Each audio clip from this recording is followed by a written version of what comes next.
ಸ್ನೇಹಿತರೆ, TM learning centre YouTube ಚಾನಲ್ಗೆ ನಿಮ್ಮೆಲ್ಲರಿಗೂ ಸ್ವಾಗತವನ್ನು ಕೋರ್ತಾ ಇದ್ದೀನಿ. ಈ ವಿಡಿಯೋದಲ್ಲಿ ನಾನು ನಿಮಗೆ ಗಣಿತಕ್ಕೆ ಸಂಬಂಧಪಟ್ಟಂಥ ಮೋಸ್ಟ್ ಇಂಪಾರ್ಟೆಂಟ್ ಕ್ವಶನ್ಸನ್ನು ತೊಗೊಂಡು ಬಂದಿದ್ದೀನಿ. ಈ ಎಲ್ಲ ಪ್ರಶ್ನೆಗಳನ್ನು ಹಿಂದೆ ನಡೆದಿರ್ತಕ್ಕಂತಹ CTET ಮತ್ತು ಕರ್ನಾಟಕ TET ಹಾಗೂ GPSTR ಪ್ರಶ್ನೆ ಪತ್ರಿಕೆಗಳಿಂದ ನಾನು ನಿಮಗೆ ತೊಗೊಂಡು ಬಂದಿದ್ದೀನಿ. ಸೊ ಪ್ರಶ್ನೆಗಳನ್ನು ನೋಡ್ತಾ ಹೋಗೋಣ. ಮುಂಬರುವಂತಹ ಕರ್ನಾಟಕ TETಗೆ ಅಥವಾ GPSTR ಎಕ್ಸಾಮ್ಗಾಗಿರ್ಬೋದು, ಸೆಂಟ್ರಲ್ ಟೀಚರ್ ಎಲಿಜಿಬಿಲಿಟಿ ಟೆಸ್ಟ್ಗೂ ಕೂಡ ಈ ಒಂದು ವಿಡಿಯೋ ನಿಮಗೆ ಹೆಲ್ಪ್ ಆಗುತ್ತೆ. ಸೊ ಇವತ್ತಿನಿಂದ ನಾನು ಸರಣಿಯಾಗಿ ಇಂಪಾರ್ಟೆಂಟ್ ಲೆಕ್ಕಗಳನ್ನು ತಿಳಿಸ್ಕೊಡುವಂಥ ಪ್ರಯತ್ನ ಮಾಡ್ತಾ ಇದ್ದೀನಿ. ಸೊ ಇದರ ಉದ್ದೇಶ ಇಷ್ಟೇ, ಇದೇ ಥರದ ಮತ್ತಷ್ಟು ಲೆಕ್ಕಗಳನ್ನು ನೀವು ವರ್ಕ್ ಮಾಡಿ ಖಂಡಿತ ನಿಮಗೆ ಪರೀಕ್ಷೆಯನ್ನು ಪಾಸ್ ಮಾಡಲಿಕ್ಕೆ ಈಸಿ ಆಗುತ್ತೆ ಅಂತ ಹೇಳ್ತಾ, ಸೊ ಪ್ರಶ್ನೆಗಳನ್ನು ನೋಡ್ತಾ ಹೋಗೋಣ. ಸೊ ಈ ಪ್ರಶ್ನೆಗಳಲ್ಲಿ ಯಾವ ಪ್ರಶ್ನೆಗೆ ಡೌಟ್ ಇದೆ ಅದನ್ನು ಕಮೆಂಟ್ ಮೂಲಕ ನನಗೆ ತಿಳಿಸ್ಕೊಡಿ ಅಂತ ಹೇಳ್ತಾ latest start the video. If the radius of a circle increased by 100%, thus area increased by, they are given in the option 200, 300, 400, 900%. ಅಂದ್ರೆ ಒಂದು ಸರ್ಕಲಿನ ಒಂದು ರೇಡಿಯಸ್ ಅನ್ನ 100% ಇನ್ಕ್ರೀಸ್ ಮಾಡಿದ್ರೆ ಅದರ ಒಂದು ಏರಿಯಾ ಎಷ್ಟು ಪರ್ಸೆಂಟ್ ಇನ್ಕ್ರೀಸ್ ಆಗತ್ತೆ ಅಂತ ನಮ್ಮನ್ನ ಪ್ರಶ್ನೆಯನ್ನ ಕೇಳಿದ್ದಾರೆ. ಸೊ ಓಕೆ, ಈ ರೀತಿ ಇರುವಂತಹ ಪ್ರಶ್ನೆಗೆ ನೀವು ಯಾವ ತರ ಆನ್ಸರ್ ಮಾಡಬೇಕು ಅಂತ ನೋಡೋದಾದ್ರೆ, ಮೊದಲು ನಾವೇನ್ ಮಾಡ್ಬೇಕಪ್ಪ ಅಂತಂದ್ರೆ, just right let radius of a circle, okay, is equal to r. Take r. So area is equal to what? Area is equal to pi r square. This is what the area of the circle formula. So ಈ area of the circle formulaದಲ್ಲಿ r ಅನ್ನ 100% ಜಾಸ್ತಿ ಮಾಡಿದಾಗ ಏನಾಗುತ್ತೆ? So radius is equal to 2r ಆಗುತ್ತೆ. ಹೌದಲ್ವಾ? Radius ಏನಾಗ್ತದೆ? 2r ಆಗುತ್ತೆ. So ಈ 2r ಆದ್ಮೇಲೆ ಈ ರೇಡಿಯಸ್ ಅನ್ನ ನಾವೇನ್ ಮಾಡಬೇಕು? So area of the new circle ಏನಾಗುತ್ತೆ ನೋಡಿ, area of new circle is equal to what? Pi r square formula means pi into 2r whole square. ಅಂದ್ರೆ ಏನಾಗುತ್ತೆ? 2 2s 4 ಪೈ ಆರ್ ಸ್ಕ್ವೇರ್ ಆಯ್ತು. ಸೊ ಓಕೆನಾ? ಸೊ ಈ 4 ಪೈ ಆರ್ ಸ್ಕ್ವೇರ್ ಇದು ಸರಿನಾ ಉತ್ತರ? ಅಲ್ಲ. ಸೊ ಮೊದಲು ಏನಿತ್ತು, ಡಿಫರೆನ್ಸ್ ಅನ್ನ ಕಂಡುಹಿಡಿಯೋಣ ನಾವೀಗ. So difference is equal to ಏನಾಗುತ್ತೆ? 4 ಪೈ ಆರ್ ಸ್ಕ್ವೇರ್ ಬಂದಿದೆ. ಮೊದಲು ಪೈ ಆರ್ ಸ್ಕ್ವೇರ್ ಇತ್ತು, ಡಿಫರೆನ್ಸ್ ಬಂದು 3 ಪೈ ಆರ್ ಸ್ಕ್ವೇರ್ ಆಯ್ತು. ಸೊ ನಮಗೆ ಪರ್ಸೆಂಟೇಜ್ ಬೇಕಾಗಿದೆ ಈಗ. So percentage of area increased by ಅಂತ ಕೇಳಿದಾಗ ಏನಂತ ಮಾಡ್ಕೋಬೇಕು? So percentage is equal to what? How many percentage increases? 3 pi r increases. 3 pi r square ಇದ್ದಿದ್ದು ಟೋಟಲ್ ಎಷ್ಟಿತ್ತು? ಮೊದಲು pi r square ಇತ್ತು, ಇಂಟು 100. ಸೊ ಈ pi r square cancel, 3 into 100 ಮಾಡಿ ನಿಮಗೆ 300% ಸಿಗುತ್ತೆ. So how much percentage increased by ಅಂದ್ರೆ 300. That is in your option B, right? So ನಿಮಗೆ ಇದು ಅರ್ಥ ಆಗಿದೆ ಅಂತ ಅನ್ಕೊಳ್ತೀನಿ. Go to the next one. Here is the question. The HCF of 3 numbers is 12. 3 ಸಂಖ್ಯೆಗಳ HCF ಅಂದ್ರೆ ಮಾಸಹ 12. If they are in the ratio 1:2:3, the numbers are ಅಂತ ಕೊಟ್ಟಿದ್ದಾರೆ. ಸೊ ಈ ರೀತಿಯಾದ ಪ್ರಾಬ್ಲಮ್ಗೆ ನಾವೇನ್ ಮಾಡಬೇಕು? ಆಪ್ಷನ್ಸ್ ಇಂದಾನೆ ಆನ್ಸರ್ ಅನ್ನ ಕಂಡುಹಿಡಿಬೇಕು. ನೋಡ್ಬೋದು ನೀವು ಇಲ್ಲಿ 12 ಅಂತ ಕೊಟ್ಟಿದ್ದಾರೆ, 12 ಇಂಟು, ಹೌದಲ್ಲ? ಸೊ ನೋಡ್ಬೋದು 12 ಇಂಟು ವಾಟ್? ಡೈರೆಕ್ಟ್ ಆಗಿ ಇದನ್ನ ಲೆಕ್ಕ ಮಾಡೋದಾದ್ರೆ, ಸೊ ಎಕ್ಸ್ ಇಷ್ಟು 2x ಇಷ್ಟು, ಸೊ 3x ಆಗುತ್ತೆ. ಸೊ ಎಕ್ಸ್ ಅನ್ನ ನೀವು 12 ಅಂತ ತಗೊಂಡ್ರೆ 12 ಇಂಟು 2 2s ಎಷ್ಟಾಗುತ್ತೆ? 24 and 36. So this is answer option A. ಅಥವಾ ನೀವು ಡೈರೆಕ್ಟ್ ಆಗಿ ಆಪ್ಷನ್ ಎನೇ ಕೂಡ ನೀವು ಚೂಸ್ ಮಾಡಬಹುದು. ಬಟ್ ಆಪ್ಷನ್ ಇಂದನೂ ಕೂಡ ಉತ್ತರಗಳು ನಿಮಗೆ ಬರುತ್ತೆ, ಬೇರೆ ಯಾವುದೇ ಆಪ್ಷನ್ ಬರೋದಿಲ್ಲ. ನೀವು ಇದನ್ನ ಗಮನಿಸಬಹುದು. So next question. A student has secure 40% of the marks to pass. He gets 178 and fails by 22 marks. The maximum marks are, okay. ಒಬ್ಬ ವಿದ್ಯಾರ್ಥಿಯು ತನ್ನ ಪರೀಕ್ಷೆಯಲ್ಲಿ 40% ಮಾರ್ಕ್ಸ್ ಅನ್ನ ಗಳಿಸಿದ್ರೆ ಪಾಸ್ ಆಗ್ತಾನೆ. ಬಟ್ ಅವನು has secure 40% marks to pass ಆಗೋದಕ್ಕೆ 40% marks ಅನ್ನ ತಗೋಬೇಕು. ಈಗ ಅವನು 178 ತಗೊಂಡು ಫೇಲ್ ಆಗಿದ್ದಾನೆ, ಇನ್ನು 22 ಮಾರ್ಕ್ಸ್ ತಗೋಬೇಕಿತ್ತು. ಹಾಗಾದ್ರೆ ಆ ಒಂದು ಪರೀಕ್ಷೆಯಲ್ಲಿ ಒಟ್ಟು ಅಂಕಗಳು ಎಷ್ಟಿತ್ತು ಅಂತ ಪ್ರಶ್ನೆಯನ್ನ ಕೇಳಿದ್ದಾರೆ. ಸೊ ಇದನ್ನ ಏನ್ ಮಾಡಬೇಕು? ಅವನು ಪಾಸ್ ಆಗ್ಲಿಕ್ಕೆ 40% ಬೇಕಿತ್ತಲ್ವಾ? So 40% is equal to obtained marks, marks ಅಲ್ವಾ, ಪ್ಲಸ್ ಅವನು 22 ಮಾರ್ಕ್ಸ್ ನ ತಗೋಬೇಕಿತ್ತು. ಒಬ್ಟೈನ್ಡ್ ಮಾರ್ಕ್ಸ್ ಎಷ್ಟು ತಗೊಂಡಿದ್ದಾನೆ? 1.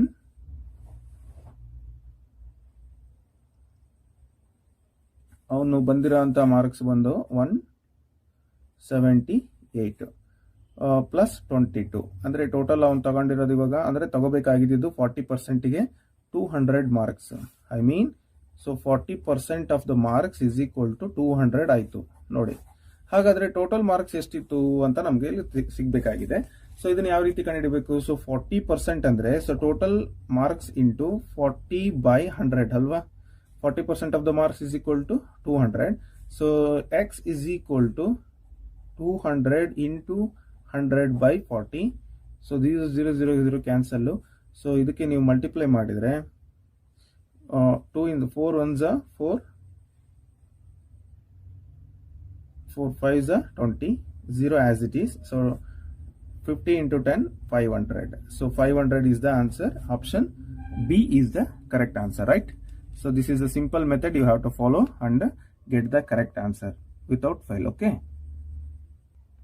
ಮತ್ತೊಂದು ಸಿಂಪಲ್ ಕ್ವಶನ್ ಇದೆ. ಇಟ್ಸ್ ವೆರಿ ಸಿಂಪಲ್, ಬಟ್ ನೋಡ್ಲಿಕ್ಕೆ ನಿಮಗೆ ಕಷ್ಟ ಅನಿಸ್ಬೋದು, ಆದರೆ ಇದರಷ್ಟು ಈಸಿ ಮತ್ತೊಂದಿಲ್ಲ. The prices of a scooter and TV set are in the ratio 5:4. Okay, if a scooter cost is 4,000 more than the TV set, the price of the TV set in rupees.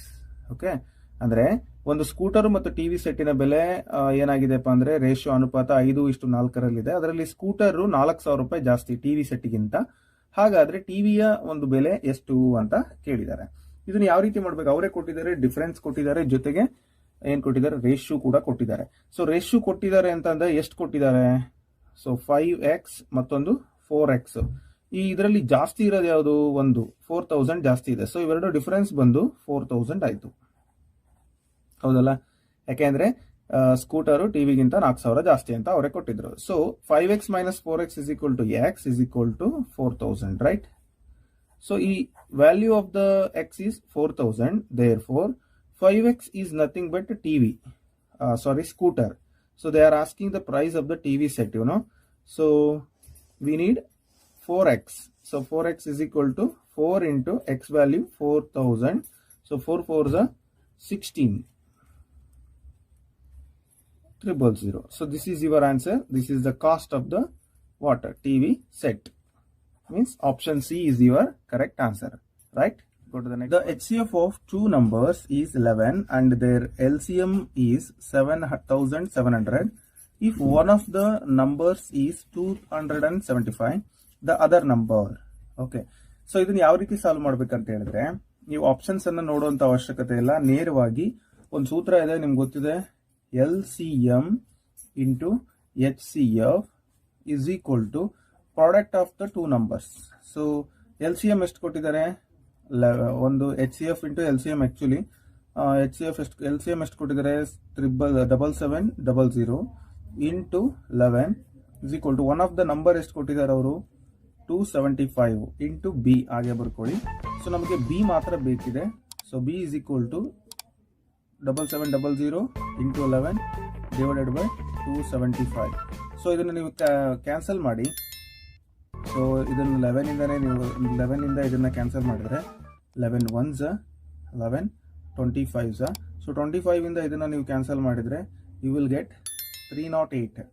means the value of B or another number is 308. so that is in your option C. got it? So ಈಸಿಯಾಗಿ ನೀವು ಉತ್ತರವನ್ನು ಕಂಡುಹಿಡಿಬಹುದು. ಇದಕ್ಕೆ ನೀವು practice ಮಾಡಬೇಕಾಗತ್ತೆ, ಯಾವ ರೀತಿ cancel ಮಾಡಬೇಕು ಏನು ಅನ್ನೋದನ್ನ. So go to the next one. ಪ್ರಶ್ನೆ ಬಂತು, the population of a city increases at the rate of 5% annually. The present population is 1,85,220. The population 3 years ago was. So present population they are given and the percentage of increasing is also given by annually, and we have to find the population 3 years ago. Okay, so ಈ ತರದ ಪ್ರಾಬ್ಲಮ್ನ ನಾವು ಹೇಗೆ solve ಮಾಡಬೇಕು ಅಂತ ನೋಡೋದಾದ್ರೆ ಬಹಳ simple ಆಗಿ solve ಮಾಡ್ಬೋದು. ಹೇಗೆ ಅಂತಂದ್ರೆ ಒಂದು ಸೂತ್ರ ಇದೆ, ನಿಮ್ಗೆ ಗೊತ್ತಿರಲಿ. ಅದಕ್ಕೆ ಮುಂಚೆ ವಾಟ್ ದೇ ಆರ್ ಗಿವನ್ ಬರ್ಕೊಳ್ಳೋಣ. So they are given the population, present population 1,85,220 and rate of increasing is 5% per annum and time means 3 years, right, per annum, right? So we know the formula, that is A is equal to P into 1 plus R by 100 into whole to the power of n. So P is the what? The population 3 years ago, and A is the present population. They are given 1,85,220, and P into 1 plus R means what? Rate of interest 5 by 100 whole to the power of 3 years, n means 3. Okay, after solving this, P into, so 5 ones are 5 twos are 10, 21 by 20, that is 21 by 20 plus 1 by 20, right, whole to the power of 3. It means very simple, P into 21 by 20 whole to the power of 3 times. So we want the value of P, means the population 3 years ago. So P is equal to the same value here, 1,85,220, and it is multiplied by 3 times. So 20 is in the numerator, 20 into 20 into 20 whole divided by 21 3 times, 21 into 21 into 21.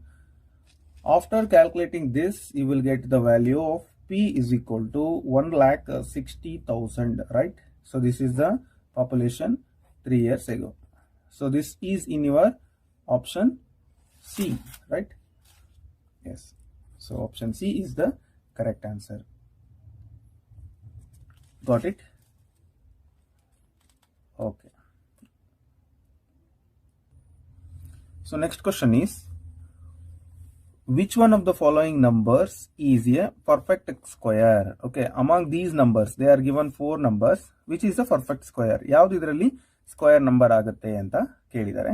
So ನೀವು ಇದಕ್ಕೆ ಯಾವ ರೀತಿ ನೋಡಬೇಕು ನೋಡಿ, 0.4 ಅಂತ ಇದೆ. So if it is 0.2 into 0.2, then you will get a 0.04, but it is not a answer, right? If it is 0.3 into 0.3, so if it is square, 0.09 is the answer. So it is not a square number. And consider 0.5 into 0.5, will get a 0. What? 5 5 is a 25. So this is, and this is also not a answer. So ultimately this is the answer because it has a solution 0.3, means square root of 0.09 is the value 0.3, ಅಂದರೆ 0.09ರ ವರ್ಗಮೂಲ 0.3 ಆಗಿರುತ್ತೆ. ಹಾಗಾಗಿ ಇದು perfect square ಅಂತ ನಾವು ಹೇಳ್ಬೋದು. Clear ಆಯ್ತಲ್ಲ? So ಮುಂದಿನ ಪ್ರಶ್ನೆ ನೋಡೋಣ. ಸೊ ಪ್ರಶ್ನೆ ಈ ತರ ಇದೆ, we have to simplify this. So here it is 0.46 minus 0.046 divided by 0.046 divided by 4.6 ಅಂತ ಇದೆ. ಸೊ ಇದರಲ್ಲಿ ಮೊದಲು ನಾವೇನ್ ಮಾಡೋಣ, ಕ್ವಶನ್ ಆಸ್ ಇಟ್ ಈಸ್ ಬರ್ಕೊಳ್ಳೋಣ. minus 0.046, that divided by 0.046 minus, so that is divided by 4.6. So minus of these two, 0.46, so minus 0.046, so subtract these two, you will get 4, 1 and 4.0. okay, and divide these two, 0.046 divided by 4.6. Here shift the point from this side and you will get 0.46 divided by 4.46 means point shifted to this side. So 46 gets cancelled, 0.01 is the answer, right? Means by subtracting you will get the value of this, and by dividing you will get the value of this one. Means I can't, it is not visible, so here it is visible. Yes, ಈ ತರ ಮೊದಲು ಇದನ್ನ ನಾವು minus ಮಾಡಿದ್ದಕ್ಕೆ value ಬರ್ಕೊಳ್ತಿದ್ದೀನಿ, 0.414 divided by ಇದು 0.01. ಇಲ್ಲಿ ನೋಡಿ 2 point ಅನ್ನ ಶಿಫ್ಟ್ ಮಾಡಿದ್ರೆ ಇಲ್ಲಿ ಕೂಡ 2 ಪಾಯಿಂಟ್ ಅನ್ನ ಶಿಫ್ಟ್ ಮಾಡಬೇಕಾಗುತ್ತೆ. ಸೊ 41.4 ಡಿವೈಡೆಡ್ ಬೈ 1 ಆಗುತ್ತೆ, ಅಂದ್ರೆ 41.4 by 1. This is equal to 41.4. okay, so answer is 41.4. that is in your option where? So option C is the correct answer, right? 41.4. okay, go to the next one. Is the problem number 9. Here it is. The cost of the 125 shirts is Rs 11,250 and the transportation charges are rupees 375. For a 20% profit, the selling price of each shirt should be. Means we have to find the cost price of what? Single shirt and we have to add it for 20% and you will get the answer. ಅಂದ್ರೆ 11,250 ರೂಪಾಯಿ cost price ಆಯ್ತು. First ಅವರು cost price ಅನ್ನ ನೋಡೋದಾದ್ರೆ 11,250. So transportation 375 ಸೇರಿಸಿದ್ರೆ ನಿಮಗೆ ಇದ್ರ value ಸಿಕ್ಕುತ್ತೆ 11,625 ಕಾಸ್ಟ್ ಪ್ರೈಸ್ ಆಯ್ತು CP. ಓಕೆನಾ? ಸೊ ಈಗ ನಾನೇನ್ ಮಾಡಬೇಕು, for one shirt, for each means one shirt cost ಎಷ್ಟಾಗುತ್ತೆ ಅಂದ್ರೆ 11,625 ಡಿವೈಡೆಡ್ ಬೈ 125 ಅಲ್ವಾ ಅದಿರೋದು. ಸೊ ಇದನ್ನ ನೀವು ಕ್ಯಾನ್ಸಲ್ ಮಾಡಿ ನಿಮಗೆ ಒಂದು ಶರ್ಟಿಗೆ ಎಷ್ಟು ಕಾಸ್ಟ್ ಆಗುತ್ತೆ ಅನ್ನೋದು ಸಿಕ್ಕತ್ತೆ. So that is what 93 rupees ಆಗುತ್ತೆ. ಸೊ ಇದನ್ನ ಕ್ಯಾಲ್ಕುಲೇಷನ್ ಮಾಡಿದ್ರೆ ನಿಮಗೆ ಬರುತ್ತೆ ಉತ್ತರ. So 93 rupees the cost for one shirt.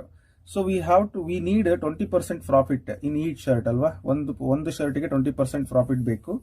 So 20% profit ಬೇಕಂತಂದ್ರೆ 93 rupeesಗೆ ಇಂಟು 20% ಎಷ್ಟಾಗುತ್ತೆ ಡಿವೈಡ್ ಬೈ 100. ಇದನ್ನ ನೀವು ಕ್ಯಾಲ್ಕುಲೇಷನ್ ಮಾಡಿದ್ರೆ ಸೊ 2 0 0 ಕ್ಯಾನ್ಸಲ್ ಮಾಡಿ 2 1 2 5 ಸೊ 5 ಇಂದ ಅದನ್ನು ಮಲ್ಟಿಪ್ಲೈ ಮಾಡಿ ಅಥವಾ 2 ಇಂದ ಮಲ್ಟಿಪ್ಲೈ ಮಾಡಿದ್ರೆ ನಿಮಗೆ ಉತ್ತರ ಸಿಕ್ಕುತ್ತೆ. ಎಷ್ಟಾಗುತ್ತಪ್ಪ ಇದು ಅಂತ ಹೇಳಿದ್ರೆ 18,6. ಓಕೆ, ಇಲ್ಲಿ ಇವೆರಡನ್ನು ಮಲ್ಟಿಪ್ಲೈ ಮಾಡಿದ್ರೆ 1 0 ಇಲ್ಲಿ ಚುಕ್ಕೆ ಬರುತ್ತೆ. ಸೊ 18 ರೂಪಾಯಿ 60 ಪೈಸಾ ಏನಾಗುತ್ತೆ 20% ಪ್ರಾಫಿಟ್. ಸೊ ನಾವು ಎಷ್ಟಕ್ಕೆ ಮಾಡಬೇಕು ಅಂತಂದ್ರೆ ಸೆಲ್ಲಿಂಗ್ ಪ್ರೈಸ್ ಬಂದು 93 ರೂಪಾಯಿ, ಅದಕ್ಕೆ 18.6 ಅನ್ನ ಸೇರಿಸಿದ್ರೆ ನಿಮಗೆ ಉತ್ತರ ಸಿಗುತ್ತೆ 111.6. So this is what selling price SP for each shirt. Okay, so 111.6 ಇದೆಲ್ಲಿದೆ? ಆಪ್ಷನ್ ಎ ನಲ್ಲಿದೆ. So this is your correct answer. Okay, go to the next question and this is the last question of this session. So 4,444 square minus 4,443 whole square. So the difference between these two squares ಏನಾಗುತ್ತೆ ಅಂತ ಕೇಳಿದ್ದಾರೆ. ಇದೊಂದು square ಮಾಡಿ ಇದೊಂದು square ಮಾಡ್ಕೊಂಡು ಹಿಡಿಯೋ ಅಷ್ಟೊತ್ತಿಗೆ ನಿಮ್ಮ ಟೈಮ್ ಹೋಗ್ಬಿಡುತ್ತೆ. ಅದಕ್ಕೆ ಯಾವ ರೀತಿ ಮಾಡಬೇಕಪ್ಪ ಅಂತ ಹೇಳಿದ್ರೆ ಬಹಳ ಸಿಂಪಲ್ ಆಗಿ, so we know the formula a square minus b square is equal to a plus b into a minus b, right? So a ಅಂದ್ರೆ ಏನು? 4444 plus b ಅಂದ್ರೆ 444 and 3. So this is a plus b and this is a minus b. Okay, minus b.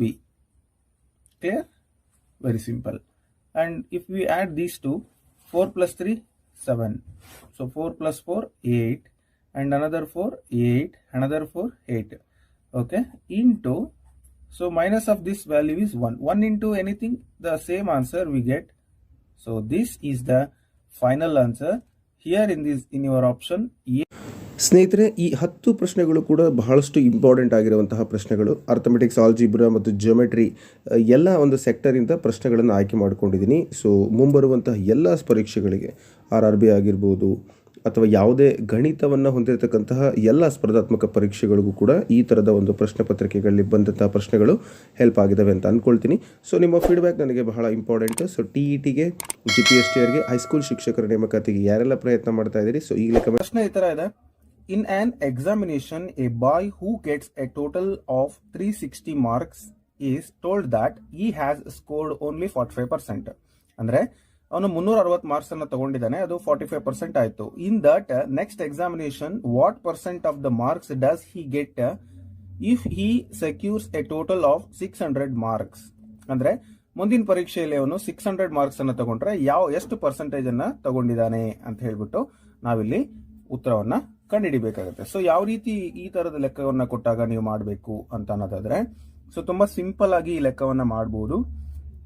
ಮೊದಲು ಅವನು ತಗೊಂಡದ್ದು 360 marks 45% ಆಗಿತ್ತು. ಅಂದ್ರೆ so total marks ನಿಮಗೆ ಏನಾಗಿರುತ್ತಪ್ಪ ಅಂದ್ರೆ, total marks ಗೊತ್ತಿಲ್ಲ, ಕಂಡುಹಿಡಿಯೋಣ. Total marks considered as X. So total marks ಅಲ್ಲಿ 45% ಅಂತ ಅಂದ್ರೆ ಔಟ್ ಆಫ್ 45, 100ಗೆ ಔಟ್ ಆಫ್ 45 ಇದು 360 ಆಯ್ತು. ಅಂದ್ರೆ ಟೋಟಲ್ ಮಾರ್ಕ್ಸ್ ಎಷ್ಟು ಅಂತ ನಮಗೆ ಬೇಕಾಗಿದೆ ಈಗ. So we have to find the total marks here. So x is equal to 360 into 100 by 45 ಆಗುತ್ತೆ. Okay, 360 divided by 100 into 100 by 45 ಆಗುತ್ತೆ. ಸೊ ನೀವು ಇದನ್ನ ಅಗೈನ್ ಕ್ಯಾನ್ಸಲ್ ಮಾಡಿದ್ರೆ ಏನಾಗುತ್ತೆ ನೋಡಿ, ಕ್ಯಾನ್ಸಲ್ ಮಾಡೋಣ. 5 ಇಂದ ಕ್ಯಾನ್ಸಲ್ ಮಾಡೋದಾದ್ರೆ 5 9s 5 2s 10 0. ಸೊ 9 ಇಂದ ಕ್ಯಾನ್ಸಲ್ ಮಾಡಿ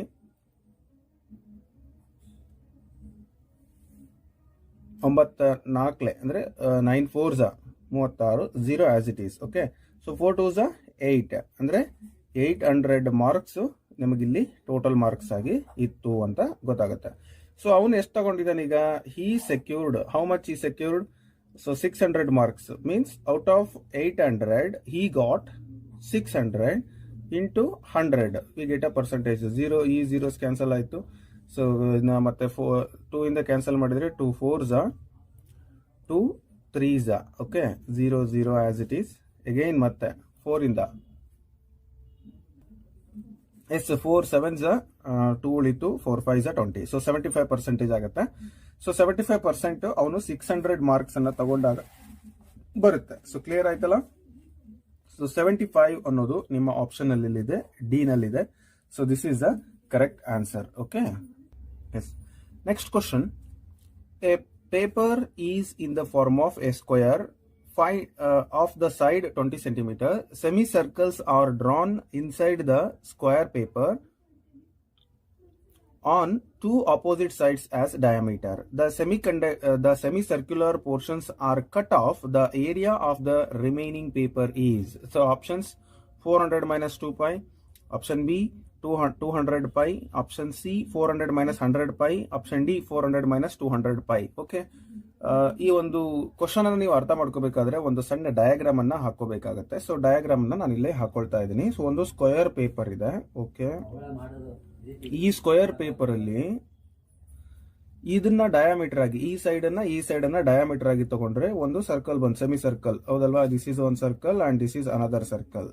so this is a centre, ಯಾಕಂದ್ರೆ ಅವರು ಡಯಾಮೀಟರ್ ಆಗಿ ತಗೊಂಡಿದ್ದಾರೆ ಎರಡು ಸೆಮಿ ಸರ್ಕಲ್ ಅನ್ನ. ಈ ಸರ್ಕಲ್ ಇರೋ ಜಾಗವನ್ನ ಕಟ್ ಮಾಡಿ ತೆಗೆದ್ರೆ ಇದು ಒಂದ್ ಸೈಡ್ 20 ಸೆಂಟಿಮೀಟರ್ ಅವರೇ ಕೊಟ್ಟಿದ್ದಾರೆ. So this is also 20 same, ಯಾಕಂದ್ರೆ ಇದು ಸ್ಕ್ವೇರ್ ಆಗಿರೋದ್ರಿಂದ all the sides are equal, right?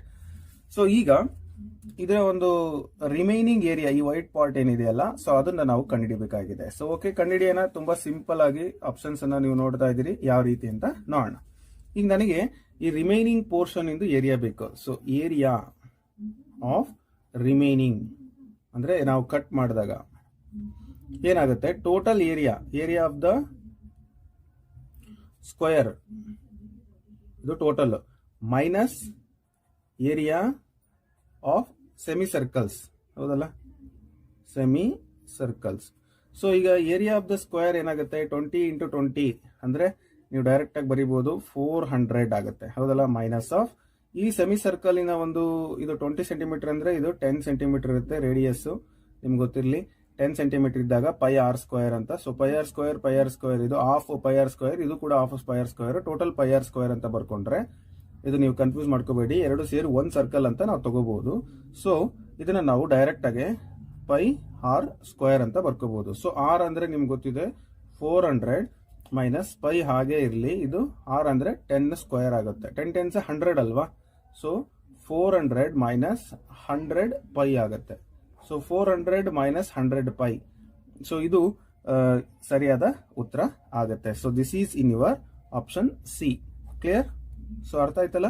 ಬಹಳ ಸಿಂಪಲ್ ಆಗಿ ಸಾಲ್ವ್ ಮಾಡಬಹುದು. ಈ ಪೈ ಆರ್ ಸ್ಕ್ವೇರ್ ಹೆಂಗ್ ಬಂತು ಅಂತಂದ್ರೆ half into pi r square plus half into pi r square. So ಇದನ್ನ ನಾನು ಡೈರೆಕ್ಟ್ ಆಗಿ ಪೈ ಆರ್ ಸ್ಕ್ವೇರ್ ಅಂತ ಬರ್ದಿದ್ದೀನಿ. ಇದು ಈ ಕ್ವಶನ್ ಹೇಗ್ ಬಂತು ಅನ್ನೋದನ್ನ ನಿಮಗೆ ನಾನು ತೋರಿಸಿದ್ದೀನಿ, ಯಾಕಂದ್ರೆ ಇದು ಸೆಮಿ ಸರ್ಕಲ್ ಅಲ್ವಾ? ಸೊ ಡೈರೆಕ್ಟ್ ಆಗಿ ಪೈ ಆರ್ ಸ್ಕ್ವೇರ್ ಬರ್ದಿದ್ದೀನಿ. ಆರ್ ಅಂದ್ರೆ 10, ಯಾಕೆಂದ್ರೆ 20 ಅಲ್ಲಿ ಅರ್ಧ, ನಿಮಗೆ ಗೊತ್ತಾಯ್ತು ಈಗ. So this is clear. ಇದೇ ತರ ಪ್ರಶ್ನೆಗಳು ಬೇರೆ ಬೇರೆ ಪರೀಕ್ಷೆಯಲ್ಲಿ ಬರುತ್ತೆ. ಲಾಸ್ಟ್ ಇಯರ್ GPSTR ಅಲ್ಲಿ ಈ ತರದ ಒಂದು ಕ್ವಶನ್ ಅನ್ನು ನೀವು ನೋಡಿದಿರಿ. ಸೊ ಬಹಳ ಸಿಂಪಲ್ ಆಗಿ ಇದನ್ನ ಸಾಲ್ವ್ ಮಾಡಬಹುದು. So this is exactly correct answer, right? Next question, the population of A village increases by 5% every year. If the population this year is 4,200, then the population last year was. So ಕಳೆದ ವರ್ಷದಲ್ಲಿ ಎಷ್ಟಿತ್ತು ಅಂತ. So ಪ್ರತಿ ವರ್ಷ 5% population increase ಆಗ್ತಾ ಇದೆ. ಈ ವರ್ಷ 4200 ಇದೆ. ಅದನ್ನ ನಾವು ಹೇಗ್ ಮಾಡ್ಬೇಕಪ್ಪ ಅಂತ ಹೇಳಿದ್ರೆ, ಸೊ ಕಳೆದ ವರ್ಷ ಇದ್ದಿದ್ದು ನಮ್ಗೆ ಗೊತ್ತಿಲ್ಲ. ಅದಕ್ಕೆ ನಾವೇನ್ ಮಾಡೋಣ ಅಂದ್ರೆ ಲಾಸ್ಟ್ ಇಯರ್ ಪಾಪ್ಯುಲೇಷನ್ ಅನ್ನ ಕಂಡುಹಿಡಿಬೇಕಪ್ಪ ಅಂತಂದ್ರೆ, ಸೊ ಇಂದು ಪಾಪ್ಯುಲೇಷನ್ ಎಕ್ಸ್ ಅಂತ ನಾವು ಕನ್ಸಿಡರ್ ಮಾಡಿದ್ರೆ ಅದರ ಒಂದು 5% ಇನ್ಕ್ರೀಸ್ ಆಗಿದೆ. 5/100 ಅಲ್ವಾ.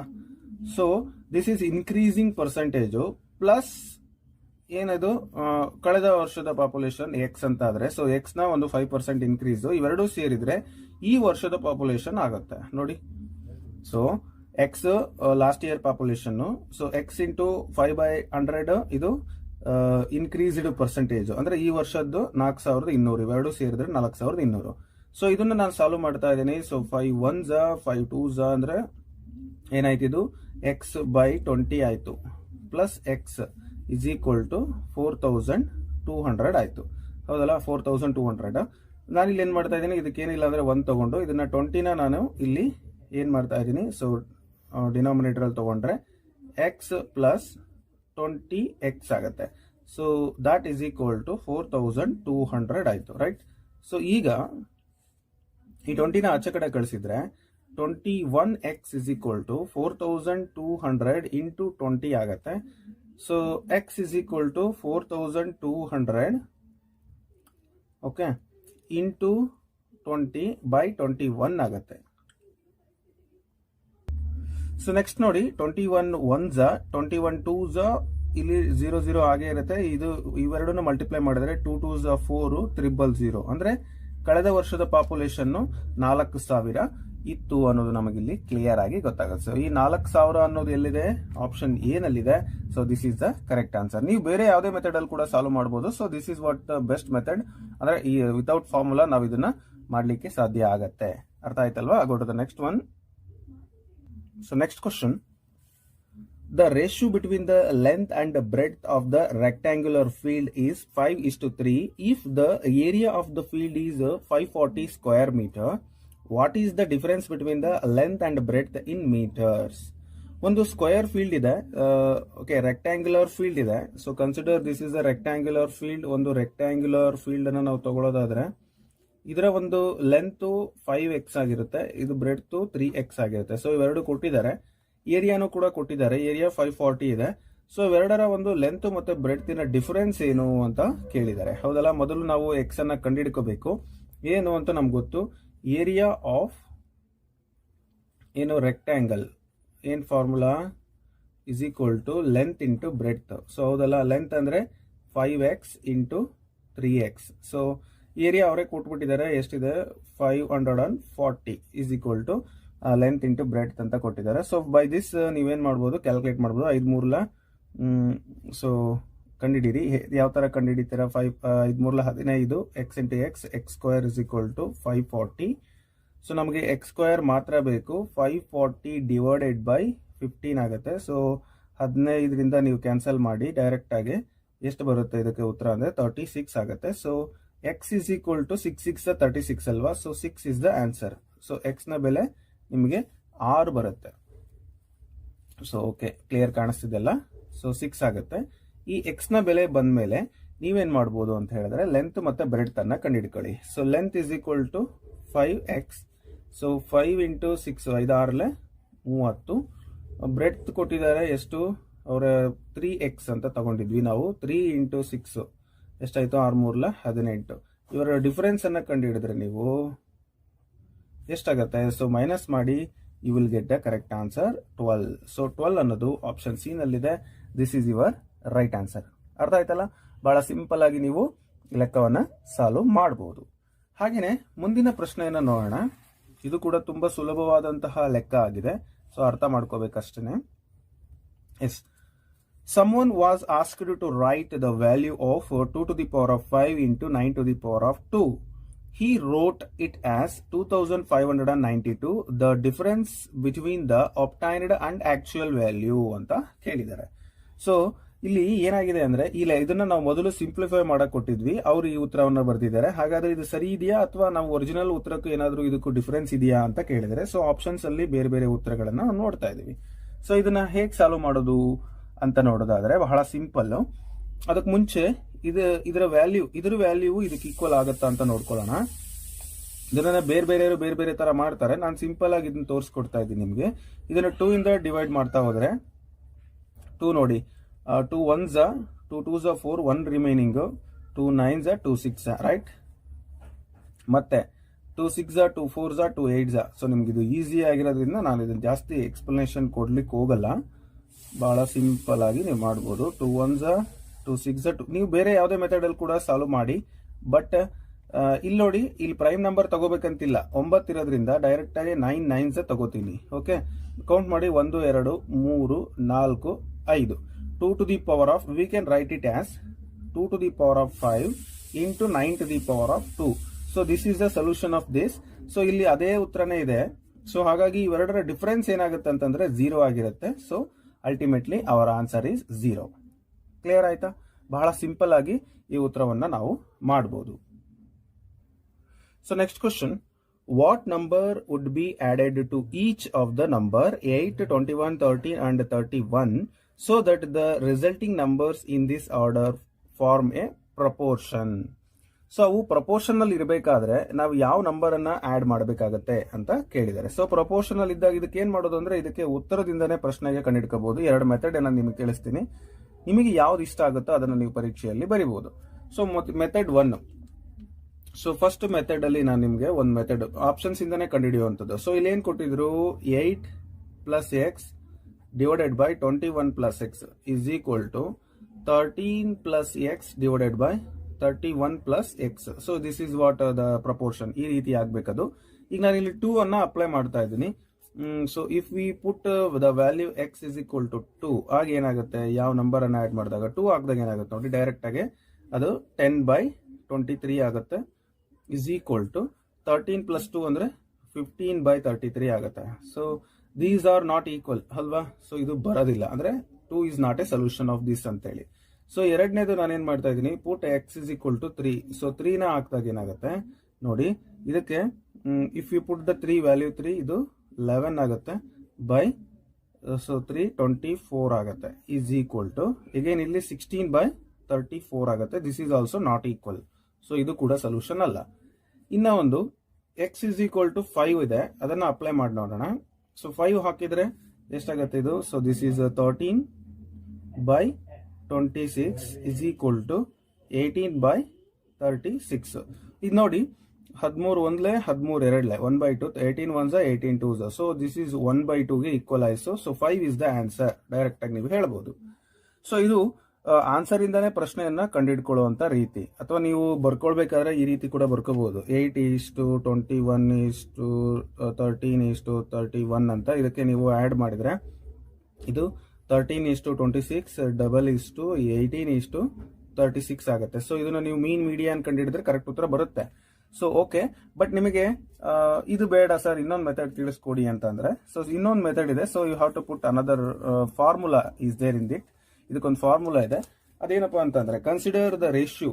ಆ ರೇಷಿಯೋನ ನಾವು ನೋಡೋದಾದ್ರೆ A:B ಇಸ್ ಆಸ್ C:D ಅಂತ ನಾವು ಇದನ್ನ ಕನ್ಸಿಡರ್ ಮಾಡಿದ್ರೆ ಒಂದು ಫಾರ್ಮುಲಾ ಇದೆ. This is method 2. ಹೆಂಗೆ ಇದು ಅಂತ ಹೇಳಿದ್ರೆ ನೋಡಿ, ಇಲ್ಲಿ ನಮ್ಗೆ ಗೊತ್ತಿದೆ A is equal to 8 ಕೊಟ್ಟಿದ್ದಾರೆ, B is equal to 21 ಕೊಟ್ಟಿದ್ದಾರೆ, C is equal to 13 ಇದೆ, and D is equal to 31 ಇದೆ. ಸೊ ಅದೆಲ್ಲ ನೀವು ನೋಡ್ಕೊಂಡಿದ್ದೀರಿ. ಇದಕ್ಕೆ ಒಂದು formula, required number which we have to add ಅಂತಂದಾಗ, ಅಂದ್ರೆ ನಂಬರ್ ಏನಪ್ಪಾ ಇದು, BC minus AD divided by A plus D minus of B plus C ಅಂತ ಹೇಳ್ಬಿಟ್ಟು. ಸೊ ಈ ಒಂದು ಸೂತ್ರಕ್ಕೆ ನೀವು ಅಪ್ಲೈ ಮಾಡಿ. BC ಅಂದ್ರೆ B ಮತ್ತೆ C ಇವೆರಡನ್ನು ನೀವು ಮಲ್ಟಿಪ್ಲಿಕೇಶನ್ ಮಾಡಿದ್ರೆ ನಿಮಗೆ 273 ಬರುತ್ತೆ. ಇನ್ನ AD ಮಾಡಿದ್ರೆ ಎಷ್ಟು ಬರುತ್ತೆ, 248 ಬರುತ್ತೆ. ಇನ್ನವೆರಡು A ಮತ್ತೆ D ನ ಆಡ್ ಮಾಡಿದ್ರೆ ನಿಮಗೆ 39 ಬರುತ್ತೆ, ಇದು 34 ಬರುತ್ತೆ. ಸೊ ಇವನ್ನ ಮತ್ತೆ ಅಗೈನ್ ಅಂಡ್ ನೀವು ಸಿಂಪ್ಲಿಫೈ ಮಾಡೋದಾದ್ರೆ, ಸೊ ನೋಡಿ ತುಂಬಾ ಸಿಂಪಲ್ ಆಗಿ ಇದು ಮೈನಸ್ ಮಾಡಿದಾಗ 25 ಬರುತ್ತೆ, ಇದು 5 ಬರುತ್ತೆ. So 5 1s 5 5s, so answer is 5. ಈ ರೀತಿ ಮಾಡಿದ್ರು ಕೂಡ 5 ಬರುತ್ತೆ, ಆ ರೀತಿ ಮಾಡಿದ್ರು ಕೂಡ 5 ಬರುತ್ತೆ. ಸೊ ಎರಡರಲ್ಲಿ ಯಾವುದು ನಿಮಗೆ ಈಸಿ ಅನ್ಸುತ್ತೋ ಅದನ್ನ ನೀವು ಮಾಡಿ, ಓಕೆನಾ? ಅಥವಾ ನಿಮಗೆ ಬೇರೆ ಮೆಥಡ್ ಗೊತ್ತಿದ್ರು ಕೂಡ ನೀವು ಸಾಲ್ವ್ ಮಾಡಬಹುದು. So next question, Question number 17. The perimeter of the right angled triangle is 6 times the length of its shortest side. The ratio of the sides are ಅಂತ ಕೊಟ್ಟಿದ್ದಾರೆ. ಅಂದ್ರೆ ಒಂದು ಲಂಬಕೋನ ತ್ರಿಭುಜದಲ್ಲಿ ಓಕೆನಾ, ಇದು ವಿಕರ್ಣ ಇದೆ, ಇದು ಲಂಬಕೋನ ಇದೆ. ಸೊ ಇಲ್ಲಿ ಶಾರ್ಟೆಸ್ಟ್ ಸೈಡ್ ಅಂತ ನಾವು ಕನ್ಸಿಡರ್ ಮಾಡೋದಾದ್ರೆ ಇದು ಶಾರ್ಟೆಸ್ಟ್ ಅಂತ ತಗೊಳ್ಳೋಣ. ಇದೊಂದು ಇವೆರಡು ಸ್ವಲ್ಪ ದೊಡ್ಡವು ಅಂತ ತಿಳ್ಕೊಂಡ್ರೆ ಈ ಶಾರ್ಟೆಸ್ಟ್ ಸೈಡ್ ಏನಿದೆಯಲ್ಲ ಇದರ 6ರಷ್ಟು ಅದರ ವಿಸ್ತೀರ್ಣ ಇರುತ್ತಂತೆ. ಹಾಗಾದ್ರೆ ಆ ಸೈಡ್ಸ್ ಅಲ್ಲಿ ಯಾವುದು ಅಂತ ಕೇಳಿದ್ದಾರೆ. ಸೊ ಇಲ್ಲಿ ಪೆರಿಮೀಟರ್ ಇರುತ್ತೆ, ಎಕ್ಸ್ ಪೆರಿಮೀಟರ್ ಅಂತ. ಸೊ ನೋಡ್ಬೋದು ನೀವು ಇಲ್ಲಿ ಶಾರ್ಟೆಸ್ಟ್ ಅಂದಾಗ ಒಂದು ಡೈರೆಕ್ಟ್ ಆಗಿ ಇದಕ್ಕೆ ಯಾವುದೇ ಸೊಲ್ಯೂಷನ್ ಬೇಡ. ಇವನ್ ಕೂಡಿ 5 3 8 ಒಂದು 9 ಆಗುತ್ತೆ. ಇದು ಒಂದು 6 ಸೊ 6 9 ಮ್ಯಾಚ್ ಆಗಲ್ಲ, ಬಿಟ್ಟಾಕಿ. ಅಂದ್ರೆ ಪೆರಿಮೀಟರ್ ಕಂಡುಹಿಡಿಯೋಣ. ಸೊ ನೀವು ಆ ರೀತಿ ಮಾಡಿದಾಗ ನಿಮ್ಗೆ ಉತ್ತರ ಸಿಗುತ್ತೆ. ಸೊ ಈಗ ನೋಡಿ, ಹಿಂಗೆ ಇದೇನೆ ಎಲ್ಲಾನು ಚೆಕ್ ಮಾಡಬಹುದು. ಸೊ ಇಲ್ಲಿ ಆಪ್ಷನ್ ಡಿ ನ ಚೆಕ್ ಮಾಡಿ 13 12 5 ಇವನ್ನ ನೀವು ಕೂಡಿದಿರೆ ನಿಮ್ಗೆ ಉತ್ತರ ಸಿಗುತ್ತೆ. ಸೊ 13 12 ಅಂಡ್ 5 ಕೂಡಿ ನೀವು ಪೆರಿಮೀಟರ್ ಸಿಗುತ್ತೆ. ಸೊ 10 ಇಲ್ಲಿ 1, ಸೊ 30 ಆಯ್ತು, ಹೌದಲ್ಲ. ಸೊ ಇಲ್ಲಿ ಶಾರ್ಟೆಸ್ಟ್ 13 12 5 ಅಂತ ಇದೆ. 13 12 ಅಲ್ಲ, 5 ಶಾರ್ಟೆಸ್ಟ್ ಆಗಿರೋದ್ರಿಂದ 5 into 6 is equal to 30, ಹೌದಲ್ವಾ. So 5 is the shortest one and 6 times of that is equal to 30 and perimeter is also 30. So this is your answer. ಗೊತ್ತಾಯ್ತಾ ಹೆಂಗೆ ಅಂತ? ಅದಕ್ಕೇನು ಜಾಸ್ತಿ ರಿಸ್ಕ್ ಬೇಕಾಗಿಲ್ಲ, ಇವನ್ನೆಲ್ಲ ನೀವು ಮಾಡೋ ಅವಶ್ಯಕತೆನೂ ಇಲ್ಲ, ಮನಸ್ಸಲ್ಲೇ ನೀವು ಲೆಕ್ಕ ಹಾಕ್ಬಹುದು. ಬಟ್ ಫಾಸ್ಟ್ ಆಗಿ ಕೂಡಬೇಕಾಗುತ್ತೆ. That is what the main thing. ಮತ್ತೊಂದು ಪ್ರಶ್ನೆ. ಸೊ ಈ ಕ್ವಶನ್ ಕೂಡ ರೇಷಿಯೋ ಅಂಡ್ ಪ್ರಪೋರ್ಷನ್ ಮೇಲೆ ನೀವು ತಗೊಂಡ್ ಮಾಡ್ಬೋದು ಅಥವಾ ಬೇರೆ ಮೆಥಡ್ ಅಲ್ಲಿ ಕೂಡ ನೀವು ಮಾಡ್ಬೋದು. So that is left to you only. ಪ್ರಶ್ನೆ ಈ ತರ ಇದೆ. 14 pumps are equal capacity can fill a tank in 6 days. If the tank has to be filled in 4 days, the number of extra pumps needed. ಅಂದ್ರೆ 14 ಪಂಪುಗಳು ಒಂದೇ ಕೆಪಾಸಿಟಿಯನ್ನ ಹೊಂದಿದ್ದಾವೆ. ಅವು 6 ದಿನದಲ್ಲಿ ಒಂದು tank ಅನ್ನ ತುಂಬಿಸ್ತವೆ. ಹಾಗಾದ್ರೆ 4 ದಿನದಲ್ಲಿ ತುಂಬಿಸ್ಬೇಕಪ್ಪ ಅಂತಂದ್ರೆ ಇನ್ನು ಎಷ್ಟು ಪಂಪ್ ಅನ್ನ ನಾವು ಆ ರೀತಿಯಾದ ಸಾಮರ್ಥ್ಯವುಳ್ಳ ಪಂಪ್ಗಳನ್ನ ಹಾಕಬೇಕು ಅಂತ. ಇದು ಬಹಳ ಜನ ಬಹಳ ಮೆಥಡ್ ಅಲ್ಲಿ ಮಾಡ್ತಾರೆ. ಸೊ ನಿಮಗೆ ಡೈರೆಕ್ಟ್ ಮೆಥಡ್ ಕೂಡ ಹೇಳ್ತೀನಿ, ಅಥವಾ ಯಾವ ರೀತಿ ಮಾಡಬೇಕು ಅಂತಾನು ಕೂಡ ಇನ್ನೂ ಬೇರೆ ಮೆಥಡ್ ಕೂಡ ಹೇಳ್ತೀನಿ. ಸೊ ಸಿಂಪಲ್ ಮೆಥಡ್ ಅಂತ ಹೇಳಿದ್ರೆ ನಿಮಗೆ ಕನ್ಫ್ಯೂಸ್ ಆಗಬಹುದು ಐ ಥಿಂಕ್. ಸೊ ನಾನೇ ಇಲ್ಲಿ ನಿಮ್ಗೊಂದು ಮೆಥಡ್ ಅನ್ನ ತಿಳಿಸ್ಕೊಡ್ತೇನೆ. ಸೊ ನೋಡಿ, ಸೊ 14 ಪಂಪ್ ಸೆಟ್ಗಳಿದಾವೆ. ಇವು 6 ದಿನಕ್ಕೆ ತುಂಬಿಸ್ತವೆ. ಹಾಗಾದ್ರೆ ನನಗೆ 4 ದಿನಕ್ಕೆ ಬೇಕು ಅಂತ ಕೇಳಿದ್ರೆ, ಸೊ ನೋಡಿ 4ರಿಂದ ನೀವು 2 2 2 3 2 1 2 7 7 3 21 ಪಂಪ್ಗಳು ಬೇಕಾಗುತ್ತೆ. ಈಗ ಆಲ್ರೆಡಿ ನಮ್ಮ ಹತ್ರ ಎಷ್ಟಿದಾವೆ? 14 ಪಂಪ್ ಇದಾವೆ. ಅಂದ್ರೆ 21ರಲ್ಲಿ 14 ಕಳೆದ್ರೆ ನೀವು 7 ಪಂಪ್ ಸೆಟ್ ಎಕ್ಸೆಟ್ರಾ ಅಂದ್ರೆ ಎಕ್ಸ್ಟ್ರಾ ಬಂದ್ರೆ ನಮಗೆ ತುಂಬುತ್ತೆ ಅಂತ. ಸೊ ಇದು ಕೆಲವರಿಗೆ ಅರ್ಥ ಆಗಲ್ಲ, ಇದು ನಾವು ಶಾರ್ಟ್ ಕಟ್ ಅಲ್ಲಿ ನಾವು ಮಾಡ್ತೇವೆ. ಸೊ ಈಸಿಯಾಗಿ ನಿಮಗೆ ಅರ್ಥ ಆಗೋ ರೀತಿಯಲ್ಲಿ ಬೇಕಂದ್ರೆ ನೋಡಿ 7 ಆನ್ಸರ್ ಬರುತ್ತೆ, ಗೊತ್ತಾಯ್ತು. ಬಟ್ ಇನ್ನು ಸಿಂಪಲ್ ಆಗಿ ಹೇಳೋದಾದ್ರೆ ಈ ಕಡೆ ಒಂದ್ ಕಡೆ ಪಂಪ್ ಬರ್ಕೊಳ್ಳಿ, ಪಂಪು. ಈ ಕಡೆ ಸೈಡು ನೀವು ಡೇಸ್ ಬರ್ಕೊಳ್ಳಿ, ಓಕೆನಾ. ಸೊ ಪಂಪ್ಸ್ ಅಲ್ಲಿ 14 ಪಂಪ್ ಇದು, ಮತ್ತೆ ಎಷ್ಟು ಅಂತ ಗೊತ್ತಿಲ್ಲ. ಡೇಸ್ 14ಕ್ಕೆ 6 ದಿನದಲ್ಲಿ ತುಂಬಿಸ್ತಾ ಇದ್ವು, ಇನ್ನು 4 ದಿನಕ್ಕೆ ನನಗೆ ಬೇಕಾಗಿದೆ. ಸೊ ಅಲ್ಲಿ ಎಕ್ಸ್ ಅಂತ ಬರ್ಕೊಂಡಿದ್ದೀನಿ. ಇದು ನೋಡಿ, ಪಂಪ್ಗಳ ಸಂಖ್ಯೆ ಜಾಸ್ತಿ ಆದ್ರೆ ದಿನಗಳ ಸಂಖ್ಯೆ ಏನಾಗುತ್ತೆ? ಕಡಿಮೆ ಆಗುತ್ತೆ. ಸೊ ಇದನ್ನ ನಾವು ಎಂತ ಕರಿತೀವಿ? Inverse proportion. ಎಂತ ಪ್ರಪೋರ್ಷನ್ ಇದು? ಇನ್ವರ್ಸ್ ಪ್ರಪೋರ್ಷನ್, ವಿಲೋಮ ಅನುಪಾತ. ಎಂತ ಅನುಪಾತ? ವಿಲೋಮ ಅಥವಾ ಇನ್ವರ್ಸ್, ಓಕೆನಾ. ಸೊ ಹಾಗಾಗಿ ಇವೆರಡನ್ನ ಎಕ್ಸ್ಚೇಂಜ್ ಮಾಡ್ಕೋಬೇಕು. 14:x ಇಲ್ಲಿ 4:6 ಆಗುತ್ತೆ. ಸೊ ಮೀನು ಮತ್ತೆ ಮೀಡಿಯನ್ ಇವನ್ನ ತಗೊಂಡು ಎಕ್ಸ್ಟ್ರೀಮ್ಸ್ ಮತ್ತೆ ಮೀನ್ಸ್ ಇವನ್ನ ಮಲ್ಟಿಪ್ಲೈ ಮಾಡಿ ತಗೊಳ್ಳಿ. So 4 into x is equal to 14 into 6. So x is equal to 14 into 6 by 4, ಹೌದಲ್ಲ. 2 2s 2 3s, so 2 1s 2 7s 7 3s 21 ಆಗುತ್ತೆ. ಟೋಟಲ್ ನಮಗೆ ಪಂಪ್ ಸೆಟ್ 21 ಬೇಕಾಗುತ್ತೆ. ಸೊ ಅಲ್ಲಿ ಏನ್ ಕೇಳಿದ್ರು, ಎಷ್ಟು ಎಕ್ಸ್ಟ್ರಾ ಬೇಕು ಅಂತ. So we already having 14, 21 minus 14 you will get 7 pumps. So 7 is the option ಏನಲ್ಲಿದೆ. ಅರ್ಥ ಆಯ್ತಲ್ಲ? ಈ ರೀತಿ ಕೂಡ ನೀವು ಪರೀಕ್ಷೆಯಲ್ಲಿ ಲೆಕ್ಕವನ್ನ ಬಿಡಿಸಬಹುದು. ಸೊ ಒಂದ್ ಕಡೆ ಪಂಪ್ಸ್, ಒಂದ್ ಕಡೆ ಡೇಸ್. ಬಟ್ ಹಾಗೆ ಮಾಡಬೇಡಿ, ವಿಲೋಮ ಅನುಪಾತ ಆಗಿರೋದ್ರಿಂದ ಉಲ್ಟಾ ಮಾಡ್ಕೋಬೇಕು, ಎಕ್ಸ್ಚೇಂಜ್ ಮಾಡ್ಕೋಬೇಕು. ಸೊ ಆ ಸ್ಟೆಪ್ ಅನ್ನ ನೀವು ಕಲೀರಿ, ಓಕೆನಾ. ಎಸ್, ಮುಂದಿನ ಪ್ರಶ್ನೆ ಈ ತರ ಇದೆ. The price of an article is cut by 20%. To restore it to its former value, the new price must be increased by. 24%, 25%, 20% and 18% ಅಂತ ಇದೆ. ಒಂದು ಯಾವುದೋ ಒಂದು ವಸ್ತುವಿನ ಬೆಲೆಯನ್ನು 20% ಕಡಿಮೆ ಮಾಡಿಬಿಟ್ಟು ಅವ್ರು ಇಟ್ಟಿದ್ದಾರೆ. ಮತ್ತೆ ಒರಿಜಿನಲ್ ಆಗಬೇಕಪ್ಪ ಅಂತಂದ್ರೆ ಎಷ್ಟು ಪರ್ಸೆಂಟ್ ಜಾಸ್ತಿ ಮಾಡಬೇಕು? ಇದಕ್ಕೆ ಜಾಸ್ತಿ ತಲೆ ಕೆಡಿಸ್ಕೊಳ್ಳಂಗಿಲ್ಲ ಸರ್. 20% ಕಡಿಮೆ ಮಾಡಿದ್ರಲ್ಲ, ಅದನ್ನ 20% ಜಾಸ್ತಿ ಮಾಡ್ಬಿಟ್ರೆ ಆಯ್ತು ಅಂತ 20 ಅಂತ ಹಾಕ್ಬಿಡ್ಬೇಡಿ. So it is wrong. ಹೇಗೆ ಅಂತ ಒಂದು ಲಾಜಿಕಲ್ ನಿಮಗೆ ತೋರಿಸ್ಕೊಡ್ತೀನಿ ನೋಡಿ. ಇದು ನೋಡ್ಲಿಕ್ಕೆ ಈಸಿ ಅನ್ಸುತ್ತೆ, ಸ್ವಲ್ಪ ಡಿಫಿಕಲ್ಟೇನೆ. ಬಟ್ ನಾನು ಬೇರೆ ಬೇರೆ ತರ ಮಾಡ್ತಾರೆ. ಬಟ್ ನಾನು ನಿಮಗೆ ವಿತೌಟ್ ಫಾರ್ಮುಲಾ ಹೇಗೆ ಮಾಡೋದು ಅಂತ ತಿಳಿಸ್ತಾ ಇದ್ದೀನಿ.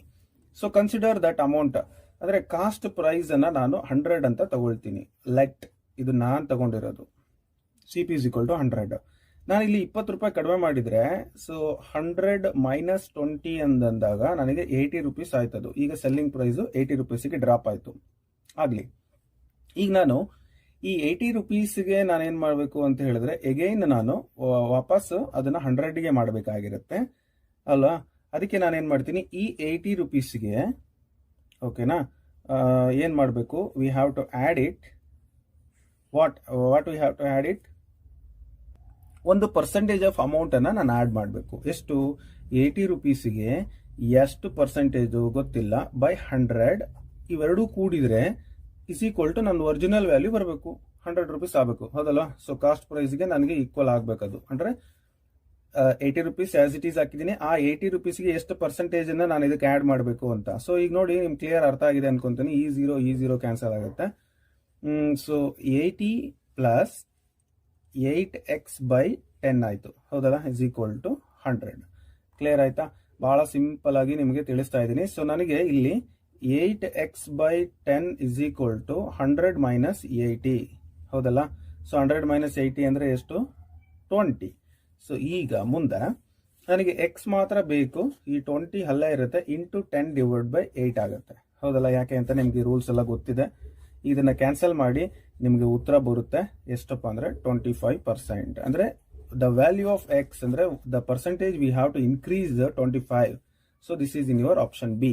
ನಾವು ಮೊದಲು ಕೇಸ್ ಮಾಡಿದ್ದೆಷ್ಟು 20 ಅಂತ, ಆದ್ರೆ 20 ಕರೆಕ್ಟ್ ಅಲ್ಲ, 25% ಕರೆಕ್ಟ್. ಸೊ ವಿತೌಟ್ ಫಾರ್ಮುಲಾ ನಾನು ಇಲ್ಲಿ ನಿಮ್ಗೆ ತಿಳಿಸ್ಕೊಟ್ಟಿದ್ದೀನಿ. ಸೊ ಅರ್ಥ ಮಾಡ್ಕೊಳ್ಳಿ. ನಿಮ್ಗೆ ಅರ್ಥ ಆಗಿಲ್ಲ ಅಂದ್ರೆ ವಿಡಿಯೋನ ಮತ್ತೆ ರಿವ್ಯೂ ಮಾಡಿ ನೋಡ್ಕೊಳ್ಳಿ, ಚೆನ್ನಾಗಿ ಅರ್ಥ ಆಗತ್ತಾ. So go to the next one. ಇದೇ ತರ ಬೇರೆ ಲೆಕ್ಕಗಳನ್ನ ಪ್ರಾಕ್ಟೀಸ್ ಮಾಡಿ ನಿಮ್ಮ ಪರೀಕ್ಷೆಗೆ ಉತ್ತಮ ಅಂಕಗಳು ಗಳಿಸಲಿಕ್ಕೆ ಈಸಿ ಆಗುತ್ತೆ. ನೆಕ್ಸ್ಟ್ ಕ್ವಶನ್ ನೋಡಿ.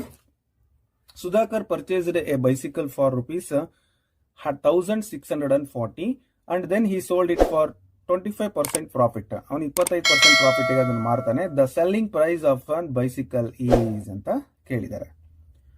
ಸೊ ಅವನಲ್ಲಿ 25% ಪ್ರಾಫಿಟ್ ಗೆ ಮಾರಾಟ ಮಾಡಿದಾಗ ಸೆಲ್ಲಿಂಗ್ ಪ್ರೈಸ್ ಏನಾಗುತ್ತೆ ಅಂತ ಕೇಳಿದ್ದಾರೆ. ಸೊ ಬಹಳ ಸಿಂಪಲ್ ಆಗಿ ಇದನ್ನ ನೀವು ಮಾಡಬಹುದು. ಎಷ್ಟು ನಿಮಗೆ ವಿತೌಟ್ ಫಾರ್ಮುಲಾ ಅಥವಾ ವಿತ್ ಫಾರ್ಮುಲಾ? ವಿತೌಟ್ ಫಾರ್ಮುಲಾ ಒಂದು ಮೆಥಡ್ ಅನ್ನ ನಾನು ನಿಮಗೆ ತೋರಿಸ್ಕೊಡ್ತೀನಿ. ಹೆಂಗೆ ಅಂತಂದ್ರೆ, ಅವನು ಈ ಒಂದು ಬೈಸಿಕಲ್ ಅನ್ನ ತಗೊಂಡಿದ್ದು 1640 ರೂಪಾಯಿಗೆ. ಅದು 25% ಪ್ರಾಫಿಟ್ ಮಾಡ್ತಾನೆ ಅಂದ್ರೆ 25/100 ಅಂತ ಹಾಕಿ. ಸೊ ಪ್ರಾಫಿಟ್ ಅನ್ನ ಕಂಡುಹಿಡಿಯೋಣ ನಾವು ಈಗ. Profit, okay. So you will get a profit by this. So ಈಗ ನೋಡಿ, ಇದು 0 ಕ್ಯಾನ್ಸಲ್ ಮಾಡಿ, ಸೊ ಇದು ಎರಡನ್ನು ನೀವು ಕ್ಯಾನ್ಸಲ್ ಮಾಡಿ ಅಮೌಂಟ್ ಕಂಡುಹಿಡಿದ್ರೆ ಸೊ 410 ರುಪೀಸ್ ಆಗುತ್ತೆ. ಅಂದ್ರೆ selling price = cost price plus profit, ಹೌದಲ್ವಾ? ಸೊ ಕಾಸ್ಟ್ ಪ್ರೈಸ್ 1640 ಪ್ಲಸ್ 410 ರೂಪಾಯಿ ಅಂತ ಅಂದ್ರೆ 25% ಅವನಿಗೆ 2050 ಬಂತು. So this is what option A correct ಉತ್ತರ. ಸೊ ಇದು ಒಂದು ಮೆಥಡ್, ಓಕೆನಾ? ಮೆಥಡ್ 1. ಸೊ ಮೆಥಡ್ 2 ನೀವು ಮಾಡ್ಬೇಕಂದ್ರೆ ಬೇರೆ ತರ ವಿತ್ ಫಾರ್ಮುಲಾ ನೀವು ಫಾಲೋ ಮಾಡೋದಾದ್ರೆ ಇದಕ್ಕೂ ಕೂಡ ಇದೆ.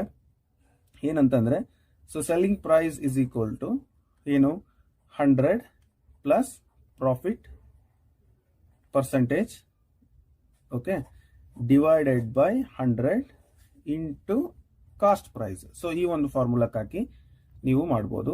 100 plus 25% into 1640 divided by 100. So ಇದನ್ನ ನೀವು 125 ಇಂಟು 1640 ಡಿವೈಡೆಡ್ ಬೈ 100. ಸೊ ಇದನ್ನ ಅಗೈನ್ ನೀವು ಸಾಲ್ವ್ ಮಾಡಿದ್ರೆ ನಿಮಗೆ ಅದೇ ಉತ್ತರ ಬರುತ್ತೆ 2050. ಓಕೆ. ಸೊ ನಿಮ್ಗೆ ಯಾವ ಮೆಥಡ್ ಈಸಿ ಅನ್ಸುತ್ತೆ ಅದನ್ನ ನೀವು ಫಾಲೋ ಮಾಡ್ಬೋದು. Thank you for watching this video. ಈ ವಿಡಿಯೋ ಇಷ್ಟ ಆದರೆ ನೀವು ಖಂಡಿತ ಲೈಕ್ ಮಾಡಬೇಕು. ಸೊ ಸಬ್ಸ್ಕ್ರೈಬ್ ಮಾಡಿಲ್ಲ ಅಂದರೆ ಈಗ ಸಬ್ಸ್ಕ್ರೈಬ್ ಮಾಡಿ. ಮತ್ತು ನಿಮ್ಮ ಪ್ರೋತ್ಸಾಹ ನನಗೆ ಮುಂದಿನ ವಿಡಿಯೋ ಮಾಡಲಿಕ್ಕೆ ಒಂದಷ್ಟು ಎನ್ಕರೇಜ್ಮೆಂಟ್